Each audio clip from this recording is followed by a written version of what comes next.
From Vayeshev to the end of the book of Bereshis, we read the story of Joseph and his brothers. From the very beginning, we're plunged into a drama of sibling rivalry that seems destined to end in tragedy. All the elements are there. There's favoritism. Jacob loved Joseph more than his other sons.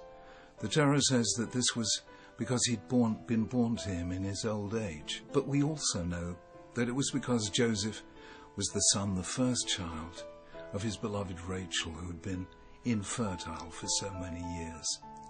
Jacob gave this favoritism a visible symbol, the richly ornamented robe or coat of many colors that he'd had made for him. The sight of this acted as a constant provocation to the brothers.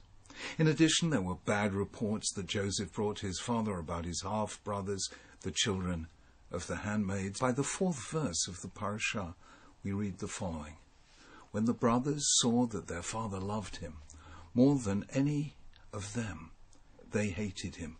V'lo yachlu dabro l'shalom. What's the meaning of that last phrase? Here are some of the standard translations. They couldn't speak a kind word to him. They couldn't speak peacefully to him.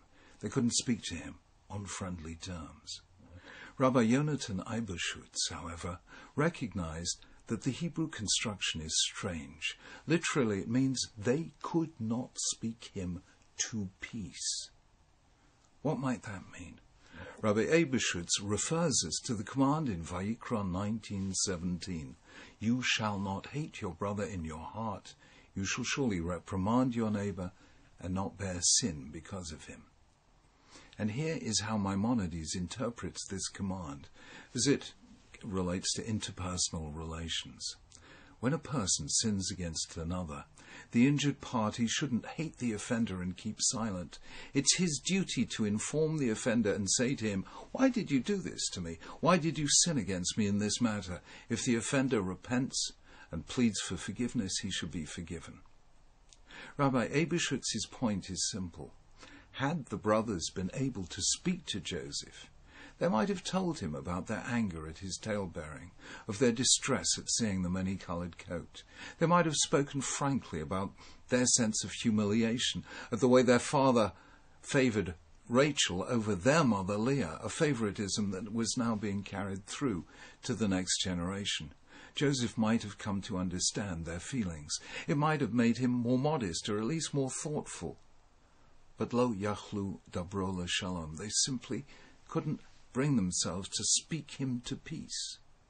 As Nachmanides writes on the command, you shall not hate your brother in your heart, those who hate tend to hide their hate in their heart. We have here an instance of one of the Torah's great insights, that conversation is a form of conflict resolution, whereas the breakdown of speech is often a prelude to violent revenge. The classic case is that of Absalom and Amnon, two half-brothers who were sons of King David. In a shocking episode, Amnon rapes Absalom's sister Tamar. The Tanakh says Tamar put ashes on her head and tore the ornate robe she was wearing. She put her hands on her head and went away weeping aloud as she went. Her brother Absalom said to her, "Has that Amnon, your brother, been with you? Be quiet now, my sister. He's your brother. Don't take this thing to heart." And Tamar lived in her brother Absalom's house, a desolate woman. When King David heard all this, he was furious. And Absalom never said a word to Amnon, either good or bad. He hated Amnon because he had disgraced his sister Tamar. Absalom maintained his silence for 2 years. Then he invited all of David's sons for a feast at the time of sheep shearing and ordered his servants to wait until Amnon was drunk and then kill him, which they did. Hate grows in silence. It did with Absalom. It did with Joseph's brothers. Before the chapter ends, we see them plot to kill Joseph, then throw him into a pit, and then sell him into slavery. It's a terrible story, and it led directly to the Israelites' exile and slavery in Egypt. The Talmud uses the phrase Ein Sicha Ela Tefillah, which literally means conversation is a form of prayer.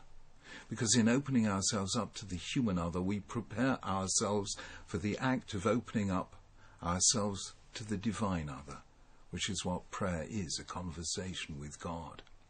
Conversation doesn't in and of itself resolve conflict.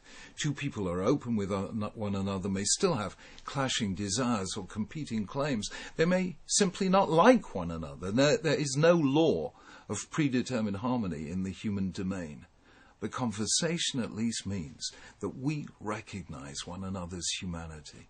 At best, it allows us to engage in role reversal, seeing what the world looks like from the other person's point of view. Think of how many real and intractable conflicts, whether personal or political, might be transformed if we could do just that, see the world from the other party's point of view. In the end, Joseph and his brothers had to live through real trauma before they were able to recognize one another's humanity. And much of the rest of their story, the longest single narrative in the Torah, is about just that. Judaism is about the God who cannot be seen, who can only be heard, about the God who created the universe with words and whose first act of kindness to the first human was to teach him how to use words.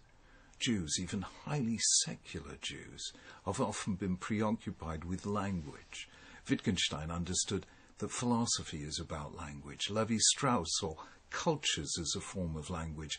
Noam Chomsky and Steven Pinker pioneered study of the language instinct. George Steiner has written about translation and the limits of language. The sages were eloquent in speaking about the dangers of harmful language, lashon hara, evil speech, the power of language to fracture relationships and destroy trust and goodwill.